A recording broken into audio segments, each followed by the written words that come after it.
My friends, I cannot well express how glad I am to see you both unharmed.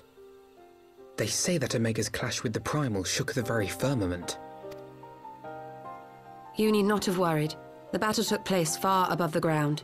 We were able to observe in relative safety, though I'm given to understand that there were casualties on the far side of the wall. It was like watching a nightmare unfold before our very eyes. Ilberd's Primal manifested in the form of a colossal dragon, a being of pure violence. It burst forth from the cocoon with such terrible force. That such a horror should spring from the eyes of Nidhogg comes as no surprise. Nor do I wonder at its form. Ilberd all but announced it in the moment prior to his death. Plainly, it was his dying wish to visit a second calamity upon the Empire. And I am quite certain the abomination would have obliged had it not found itself outmatched by Omega. Gods! I am no stranger to the works of Allag, but even I was unprepared for the machine's furiosity. It beggared belief.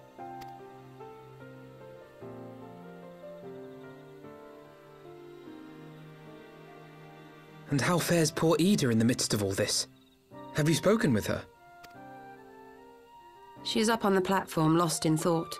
We deemed it best not to disturb her, but mayhaps she would welcome some company after all. Shall we?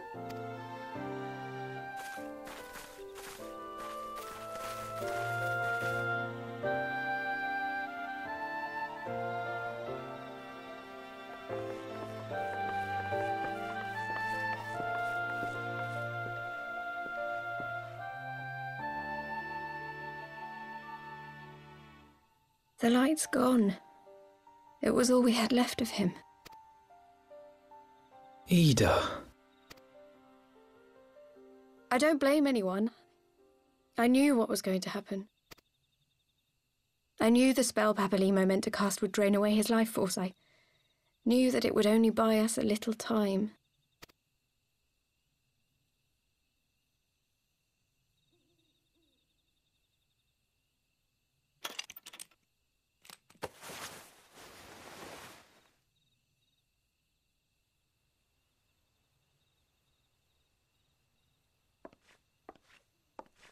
Ida, there is no need to explain.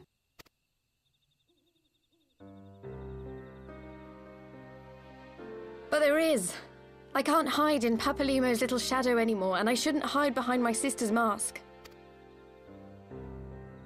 20 years ago, on the day the Empire marched into Alamigo, I was still just a child, not even 5 summers old. My father had been one of the leaders of the revolution. He had fought to overthrow the Mad King, Theodoric. And my sister had fought alongside him. But she was strong and kind, and always knew what to do.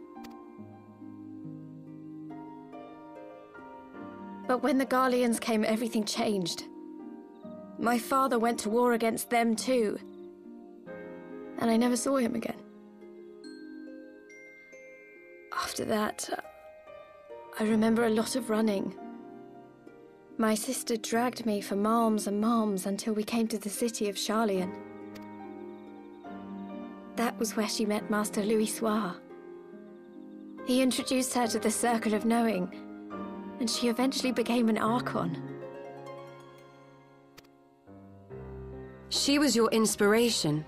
Is that not why you took up her mask and her name? Or did you simply mean to continue what she had started?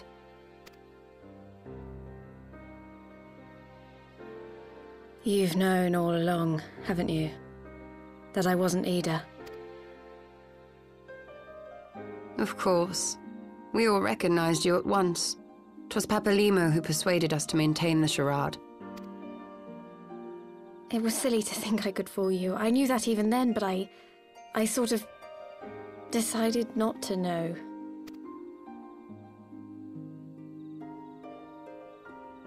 Ida died 6 years ago, on a mission to smuggle refugees out of Alamigo. They say she was overwhelmed by Imperial soldiers when she stayed behind to save a little girl. She was so strong. There must have been a lot of them.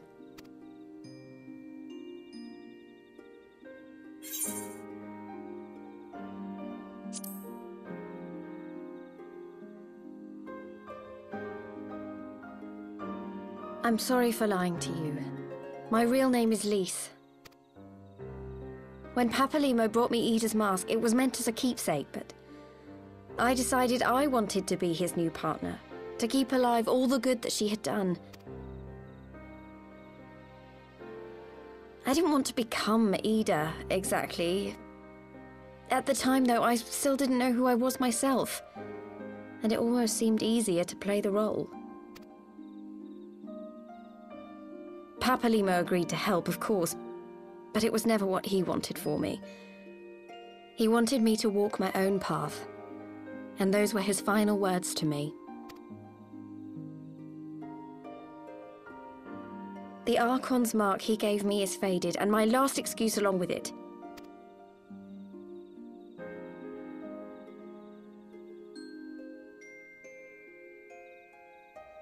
So this is it.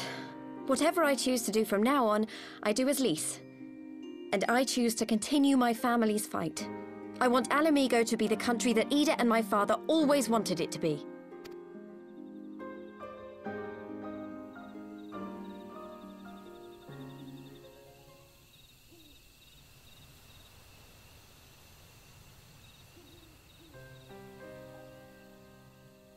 War is upon us once more.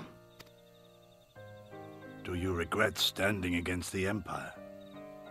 Would you have chosen a different road, knowing what you know now? To claim that I never doubted the decision would be a lie. But I made my choice, and I have defended it with blade in hand ever since.